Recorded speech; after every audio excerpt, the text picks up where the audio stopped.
Good afternoon, everybody. This is Dale Sonic, Director of Safety here at Doran. I want to thank everyone for joining us here on this holiday call before Thanksgiving. Joining me today is Jason O'Brien. Jason, how are you? Good afternoon, drivers. I am wonderful. I'm really excited about tomorrow and all the Thanksgiving festivities that'll be happening. True. So, because then we've already had a couple of festivities here at work for Thanksgiving. Just, more the merrier. That's right. All right, well, let's go ahead and get started here. Let's go over our metrics to see how we're doing as an organization. Our CSA scores are the following for the ACE BME number. Vehicle maintenance is unchanged at 85%. Hours of service moved up 1 percentage point to 83. Unsafe driving moved down 7 percentage points to 44%. That is the lowest it's been in a year. So great job on that. I do want to caution some of our individuals there, though. We've had a couple of instances in the last week where we've had failure to obey a traffic control device. We bypassed a scale. We had an individual call us this morning with speeding 6 to 10. And then yesterday we had driving in a restricted lane. So even though we've been doing well, we can't ease up and have a little momentary lapse there. We'll see our score go in the other direction. So let's just keep diligent with staying under the speed and watching all traffic control devices. Driver fitness stayed at 37% and crash moved down to 27%. On the wind government side, vehicle maintenance moved down a little bit to 46%. Crash was at 3, unsafe 3, and then there's no scores in any of the other categories. So good job for everyone who contributes to that CSA scores.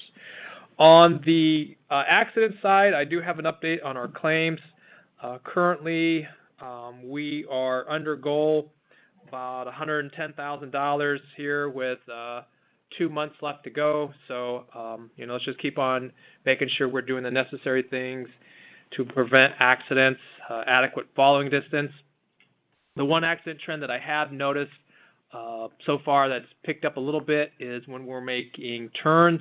Need to make sure our trailer swing stays within our lane and it doesn't move out and hit passenger vehicles. We've had about 4 of those type of accidents, so we just need to make sure we set up properly on that turn and watch it through that we're not leaving our lane with the trailer.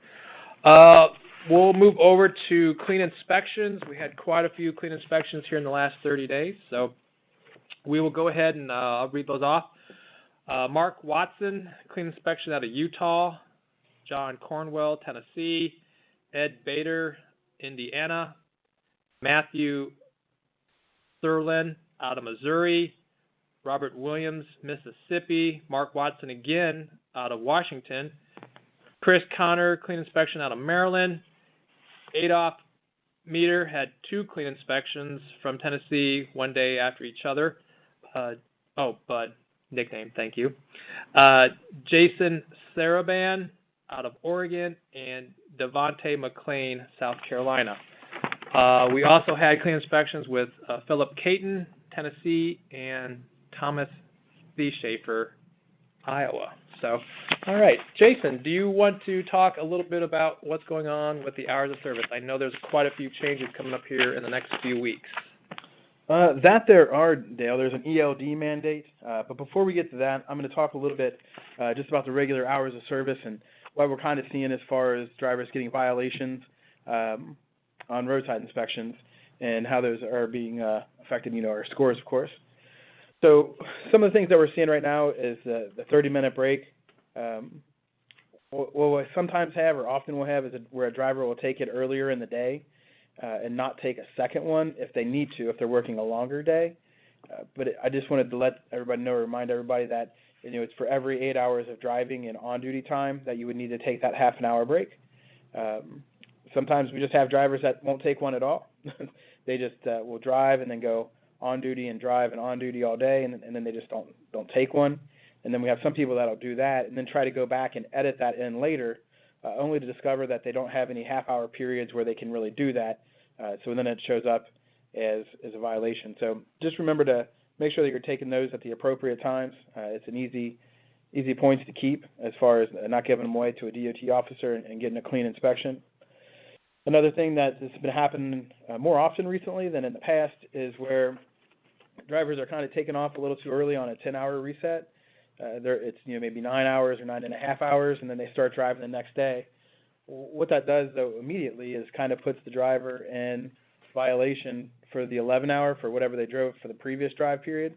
Since they don't have a 10-hour reset, it's going off that time, and it'll also put them over their 14 hours. So you kind of start a day already having 2 hours of service violations. To make sure that you are getting your 10-hour resets in as well there. A lot of violations can happen due to that. Taking a look at what really causes some issues in the inspection world with the DOT and logs is, of course, personal conveyance. It's the number one violation that we have as far as misuse or abuse of personal conveyance. The two primary reasons, of course, to use personal conveyance as an over-the-road driver is going to be for short en route lodging, entertainment, or other facilities. So, maybe going to a restaurant, movies, going to a laundromat, something like that. That would all be okay for personal conveyance. A lot of drivers feel that if they have delivered their load and they're going to go home, regardless of what the distance is, that they're able to do that in personal conveyance. That's not approved through the guidance and the regulations. That wouldn't be an acceptable use. But go ahead and, of course, just make sure that if we're using personal conveyance, that we're using it correctly. If you don't have to use it, if you have regular drive time that you might be able to make a short trip in, you might want to use that. And I say that just because if you don't use personal conveyance, you can't get a violation for it, so you don't open the door for the DOT to give you that violation.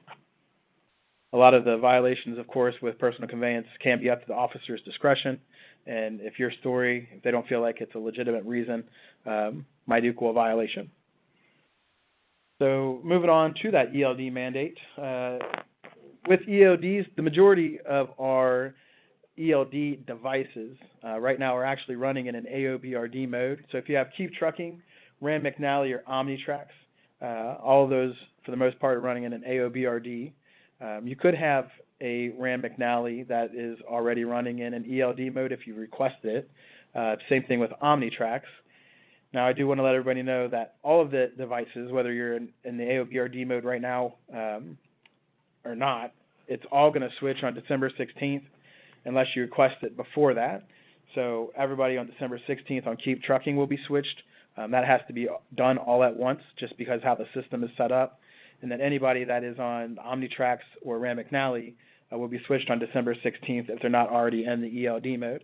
So that will be the actual date, and that's the date the regulation goes into effect, and then we'll be into the full ELD mode as far as what that was back in the day.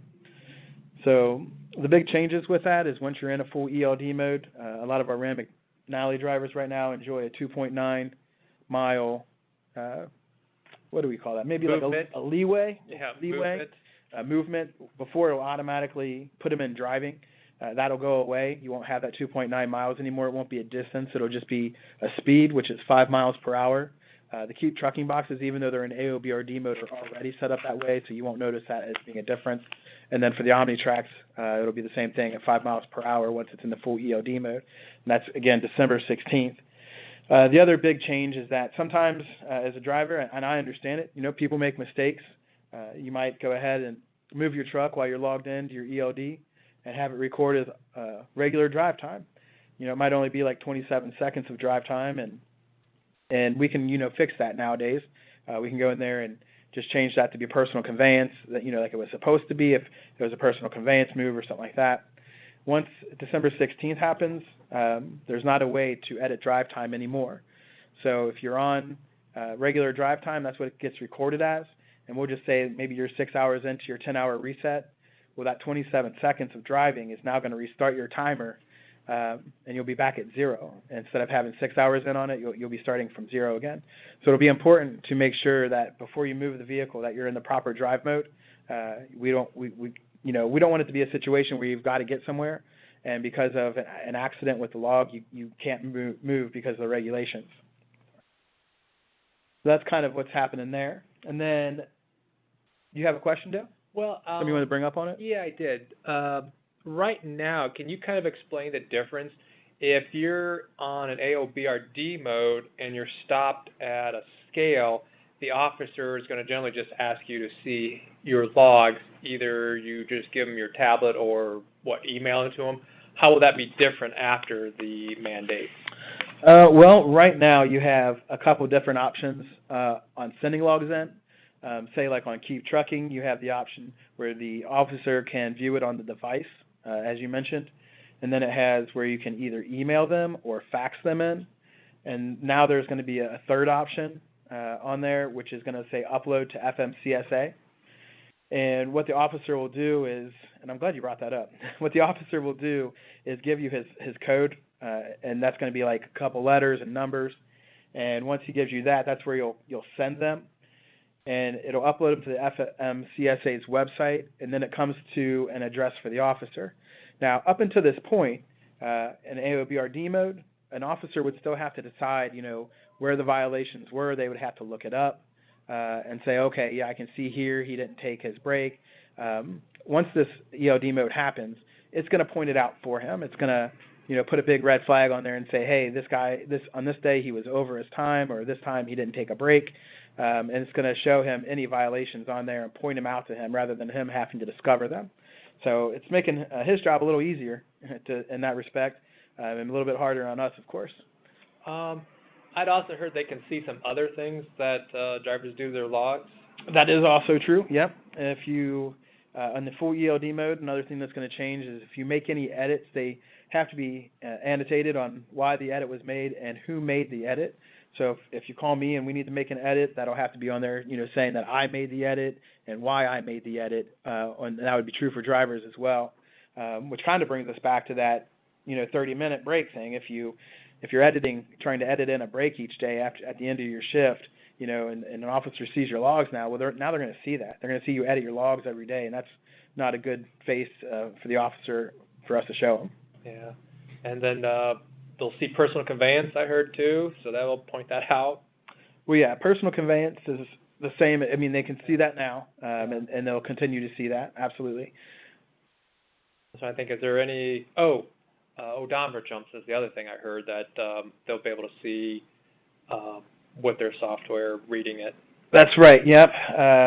When they send them in that way, they'll be able to see the fuel, any discrepancies or anomalies that happen. So if if the box was unplugged, and what Dale was mentioning is an odometer jump, somebody unplugs the box, and then all of a sudden it's plugged back in, and there's more miles than when it was unplugged. That's what an odometer jump is. It can also show differences in the level of fuel that was in the vehicle. Anything that your ECM records. It'll also show differences in GPS location.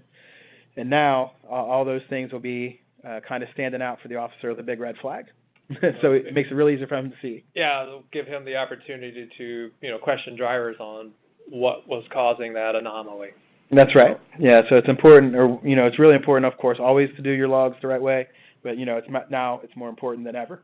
And especially to notate what happened there, so in case you're asked 5 days later what took place. That's right. Yeah, if you always note. I mean, there's sometimes I do see where drivers don't put a lot of notes in there. The more notes you have, the easier it's going to be for you later on. If it is 5 days later and an officer's like, what was happening there, you could easily just read it and say that's what happened. It's good to have a good paper trail. Yep.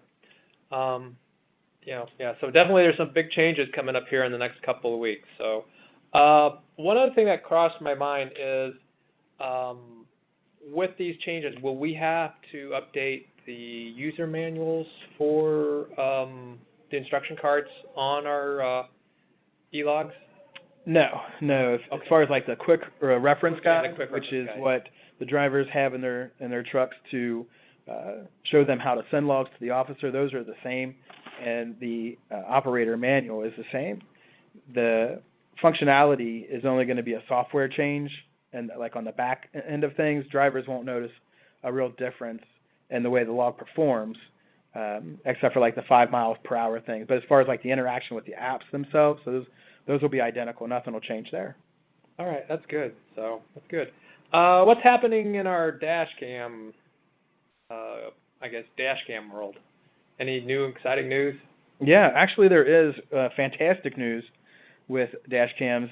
The president of the company, Jim Collins, earlier this year had decided, at the beginning for the strategic plan for 2019, said that dash cams would be a big part of that. And as such, we've had a big push, as most of you guys know, to get a dash cam in your vehicle, whether it's one that we provide to you at no cost or one that you purchase on your own, or one that's available through Keep Trucking.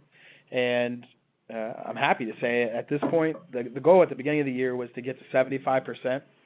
And we're about to enter December here, and with our wind and government DOT number, we are actually at 75% right now. That just happened a couple of days ago. And then on the ACE BME DOT number, we're at 69%. So we need about 15 more dash cams at this point, and to hit 75%. So being so close to the end of the year, I really see that as something that we're going to hit. So if you are a driver that hasn't gotten one yet, I highly encourage you to pick up one now before the end of the year, and that way we'll hit our goal and you'll be protected. Yeah, that's good to hear. One thing I do want to point out to all of our drivers with their dash cams, especially if they have their own, is you need to make sure that your camera is working and operational at all times. We did have some events a couple of weeks ago where one of our owner-operators was involved in a rear-end accident, and the car that came over in his lane immediately came to a stop. That individual admitted to law enforcement that she was confused and decided to stop there in front. But he forgot to turn his dash camera on that day. So, it's a good tool, but you got to make sure you're using it at all times. And we had another gentleman where a passenger car came over and into his lane. It was on a city street at low speed, and it was a head-on. But he never took his camera out of the box. So you guys got to make sure we're using it and using it appropriately. So, all right. Joining us is Lori Stewart. She works in our safety department also, and she wanted to talk a little bit about 2290s. Lori, how are you? Fine. How are you? Well, 2290s were due at the end of, August? August. Yep. So what's our goal of 2290s? We have to have them here at Doran, to safety@acedoran.com before the end of the year so we can renew your Illinois plate or Ohio plate if it's due in April. All right. So I think we just did a quick list here, and we had about, 70 trucks? 70 trucks still needs 2290s. All right. So if you haven't done that, please get those turned in. We want to get ahead of the game this year and get renewals done. They're going to start renewals in January. In January. I know in the past we usually wait close toward the end, but we want to get ahead of the game. So let's make sure we're doing that. So thank you, Lori. You're welcome. The other thing I just want to remind everybody of *3. If you have a tip or comment, we're almost to that point of the show where we will take that. Last safety call, we talked about the drug and alcohol clearinghouse, the FMCSA. Just want to remind everybody, if you haven't done so, please take the opportunity to register your information. It takes about 5 to 7 minutes. I know our Jeff Roach out of our Owensboro office has helped a lot of drivers get started or enter their info, but it's clearinghouse.fmcsa.dot.gov. So you get that entered, and next year when we're required to pull your information, it is there. If it's not, then we're going to have to contact you, and whatever you're doing, we'll have to go through that process, and it'll take 5 to 7 minutes. But if you can get it done beforehand, it just makes it go a little bit smoother. Would also like to mention we're getting well in here into the fourth quarter, so if you haven't completed a safety meeting, it'd be a great time to do that. We've had a couple of people come in here to the office the last few days. Jason and myself has done a few in-person safety meetings. You can also go to Driver's IG, take care of it there. Last I looked, we only had about 25% of the drivers complete a safety meeting. So I'd encourage you all to do that. Good time to do it, especially over the holidays. You might have a little extra time. So we got a few people in queue here. Jason, do you want to take some calls, or do you want to draw for the Yeti? Well, let's go ahead. Let's draw for the Yeti, and then we've got a lot of good callers in people. here, so that's awesome. We love to see that. Okay.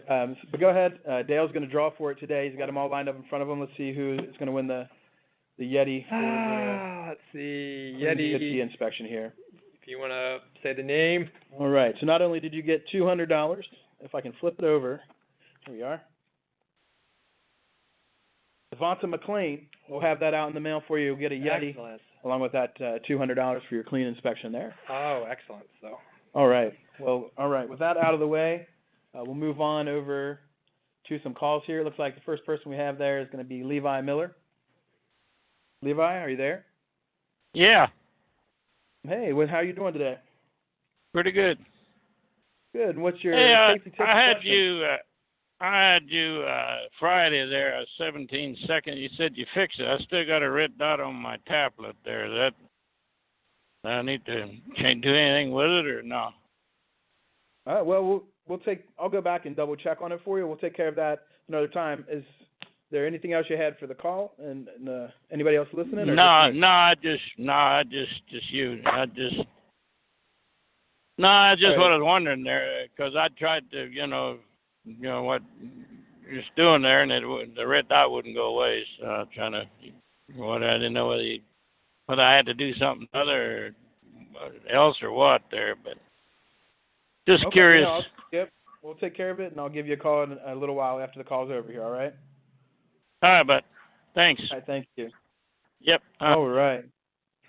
Moving on to our next caller there, we got Joel Leslie. Joel, how are you doing today? Doing okay.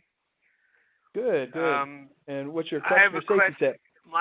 My question is with the odometer readings compared to the odometer and on ELD.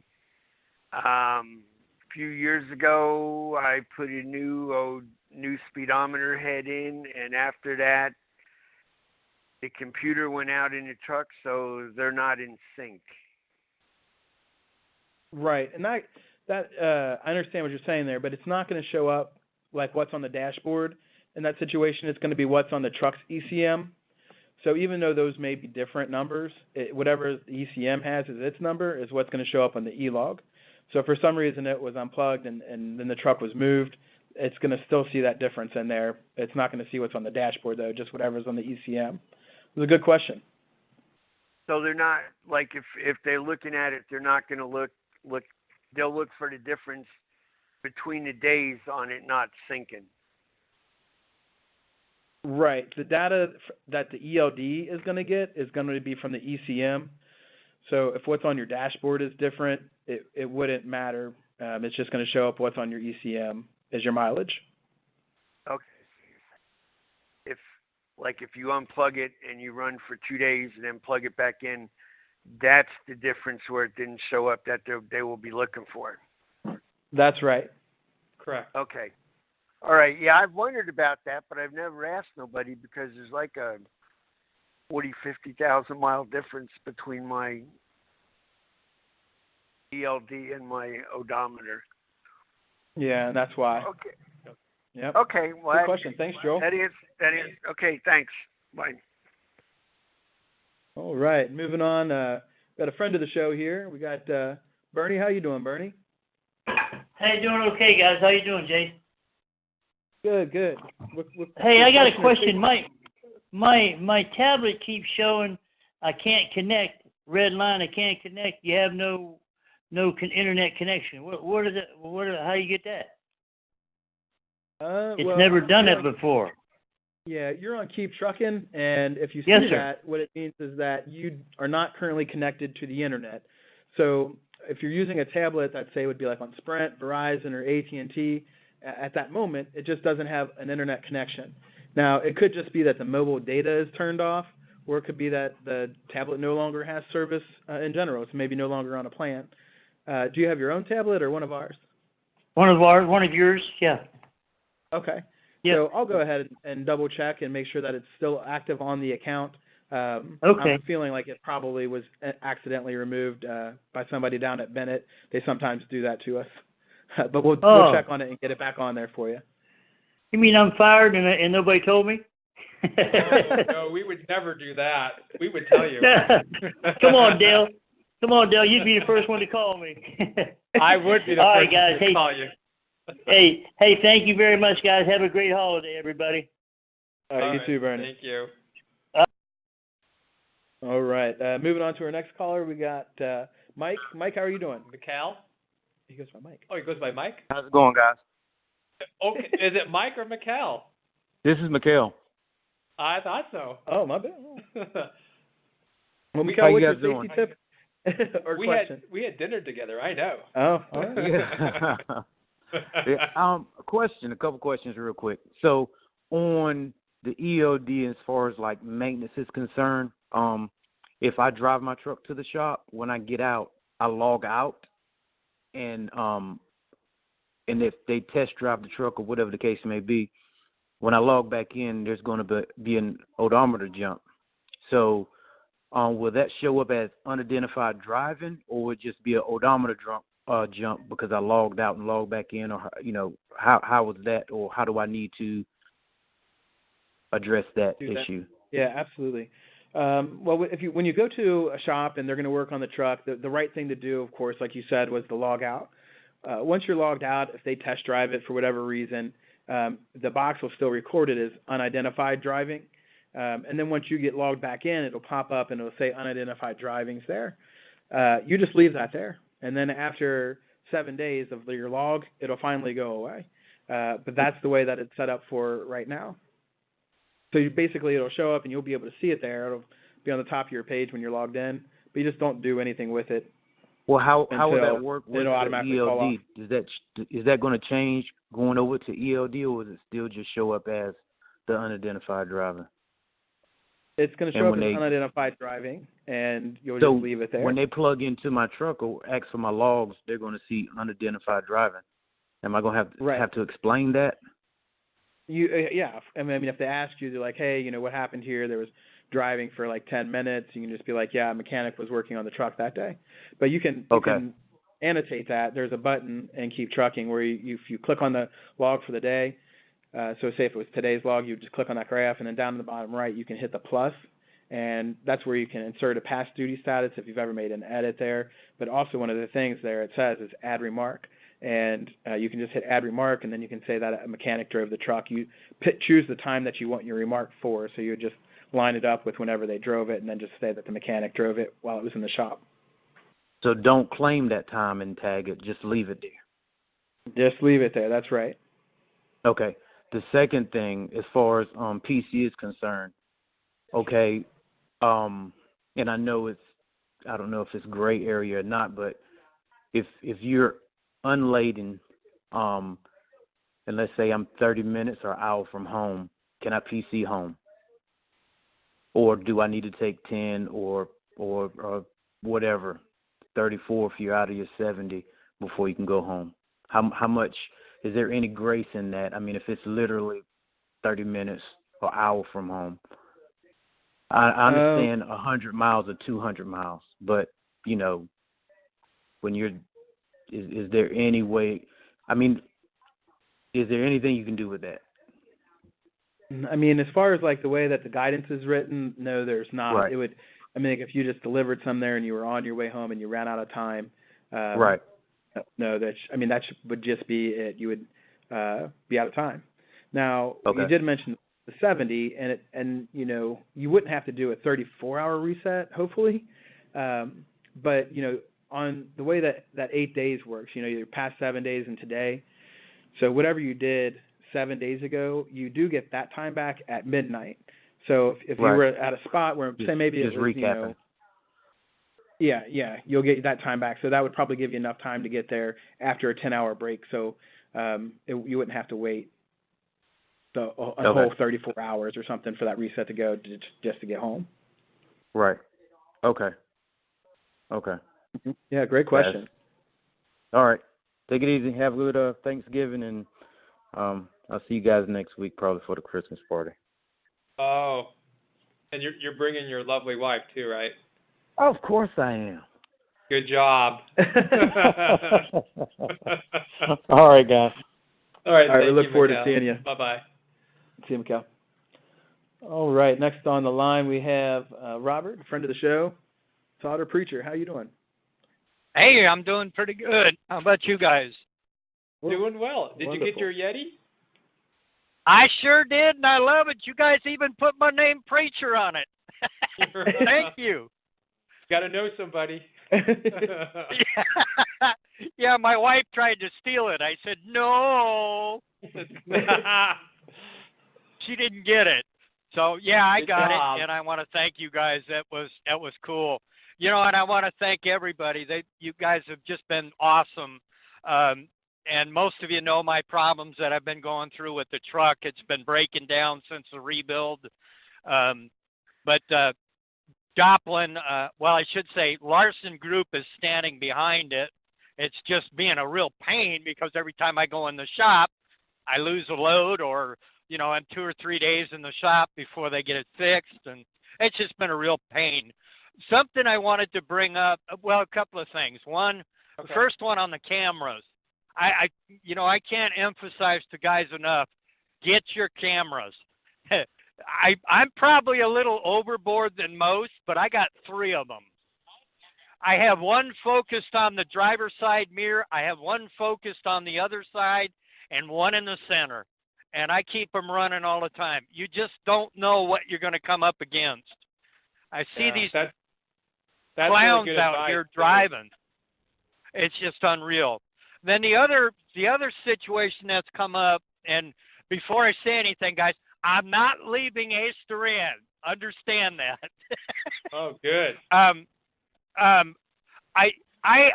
This stupid driver enlist program, they keep, you know, updating my thing all the time, and you know, I get people calling me, say, hey, we seen your PSP, we'd like you to come aboard. And well, I had a situation come about, and I had to look it up and found out that last inspection I got in Florida, where I got a level 3 and got a clear score, no violations, everything.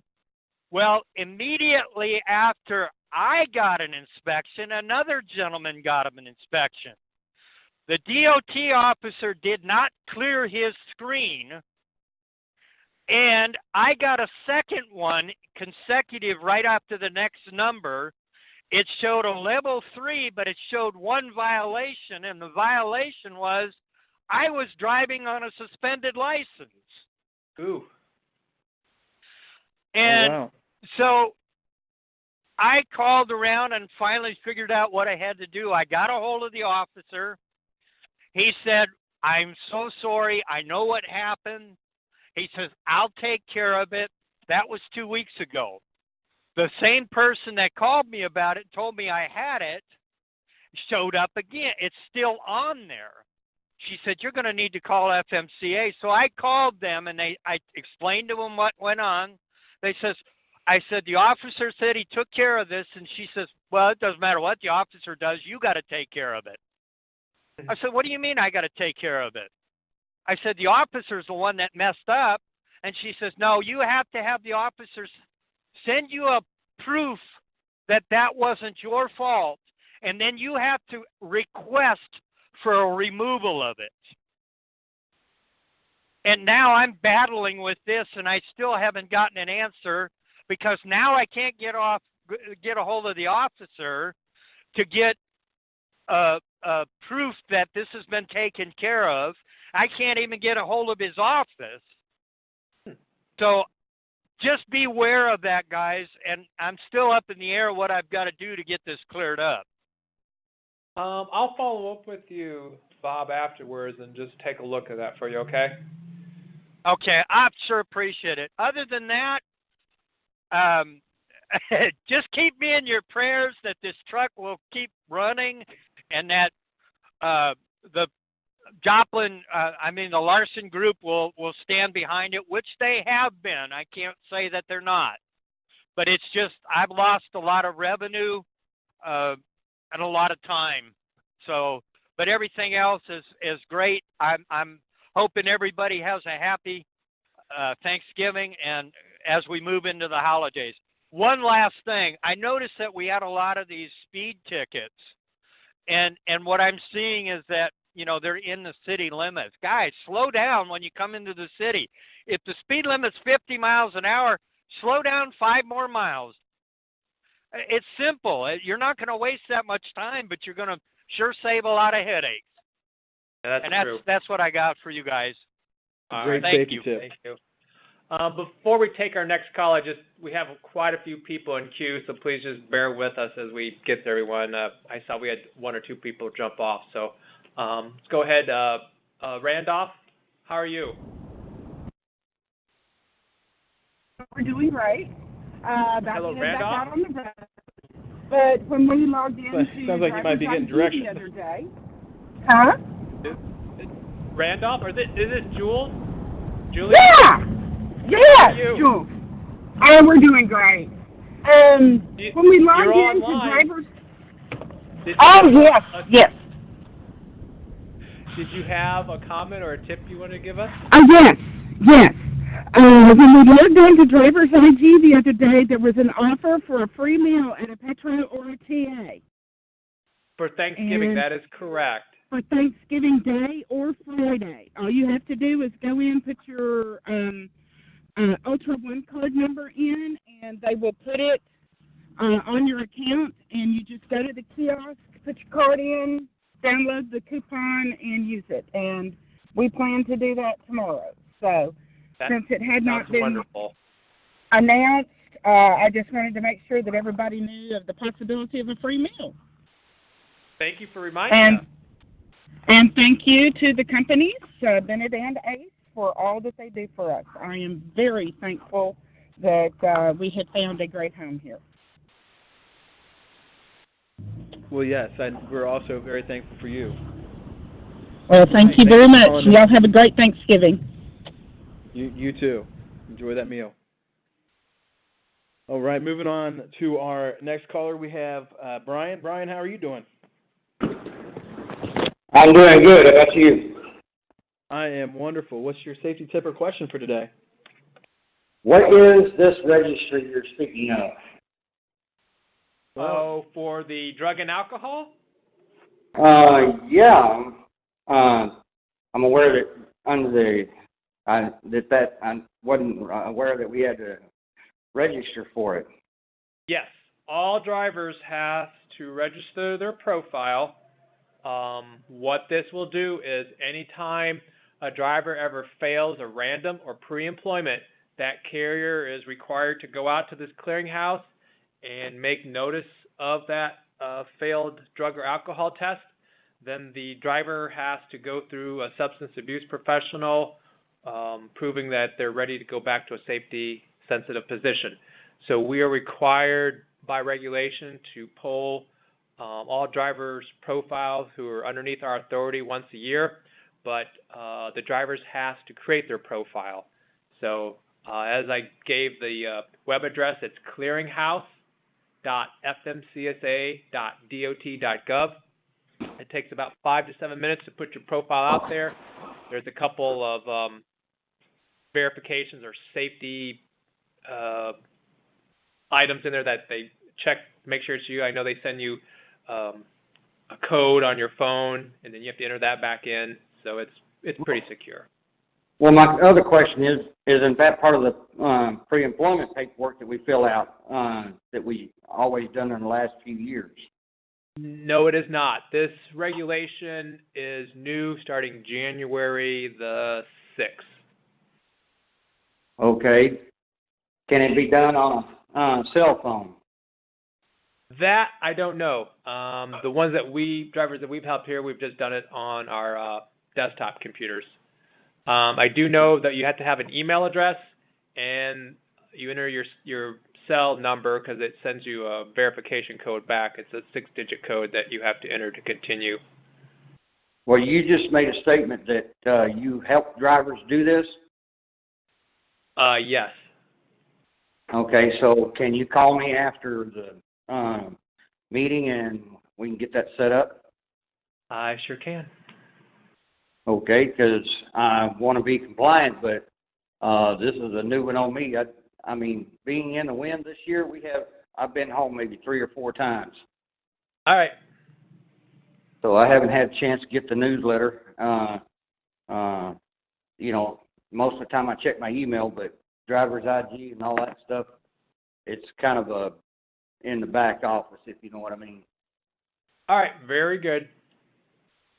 All right, thank you. All right. I'll call you in a little bit, Brian. All right. Well, it looks like we have a couple of a couple cars fall off. Last one here looks like Terry. How are you?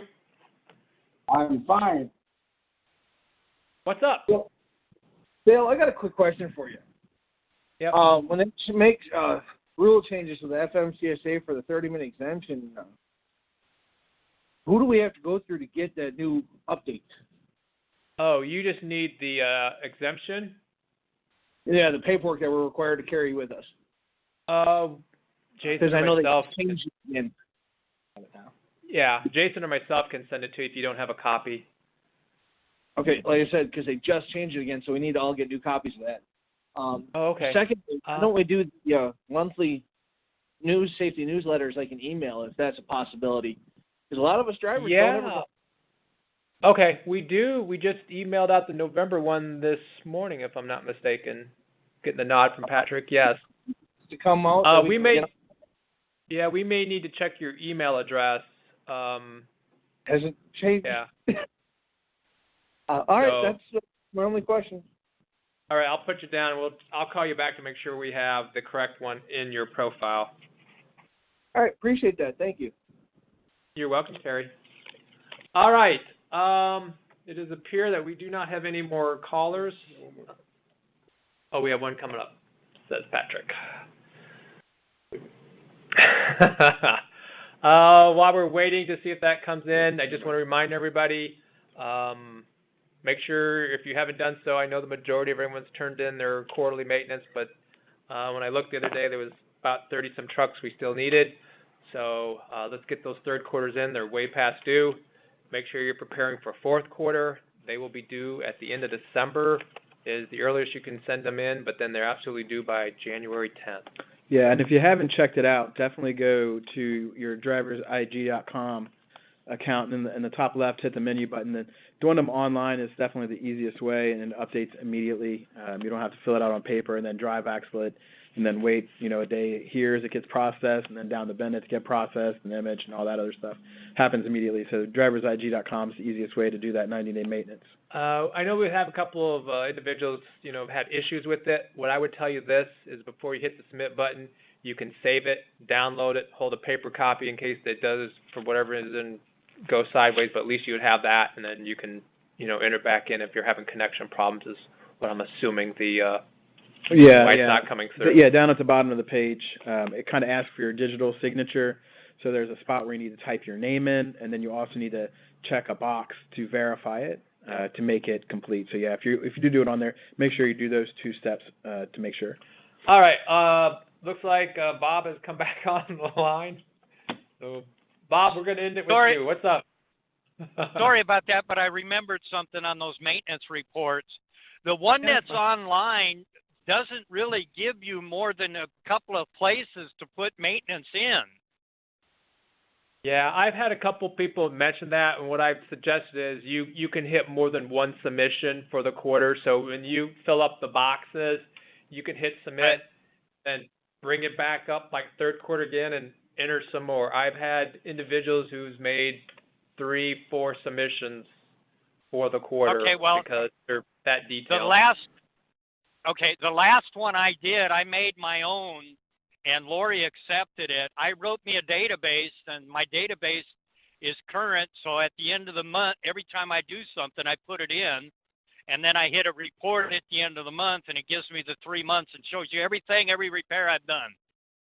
Yeah, unfortunately, they want the form to be uniform, so if someone's doing it manually, they know where all the data is, and they can scan for VINs and all that stuff. So I've had some other people ask for a specialized one, but just for the sheer volume of what we need it standardized. So, I mean, if you want to keep that for yourself, that's great, but we will need it to either feed into the online one or transferred over to the paper one. So I do apologize. Yeah. Can you send me a paper one then? Because that's I can. too time consuming because I usually have 30 or 40 entries. I understand.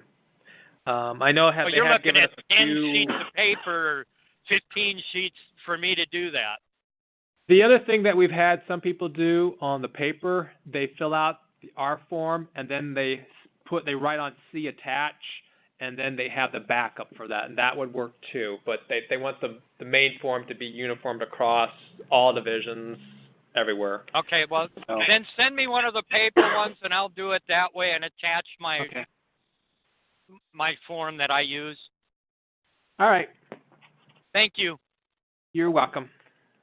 All right. Well, I want to thank everyone for calling in today. We had a really large turnout. I appreciate the interest in safety, and that must have been an all-time high for us for the number of NQ calls today, Jason. So yeah, I agree with that. Yeah. A lot of great input. I think it makes for one of the better shows. Get more information from everybody. So once again, just want to wish everyone a happy holidays. I appreciate all the hard work that you do. Keeping us safe out there, keeping you safe out there. And I do just want to mention, as I'm thinking about it, as we head into the winter months, let's just make sure you're getting home safe. So watch out for the slip, trips, and falls, icy conditions in truck parking lots, and just take care. I want to make sure everyone has good, safe holidays. Jason? Yep. Again, thank you, drivers. Have a great Thanksgiving tomorrow, if you can, with your families. If not, maybe just the next time that you're home. We definitely appreciate all that you do out there, and we'll be saying thanks for you tomorrow. All right. Goodbye. Goodbye.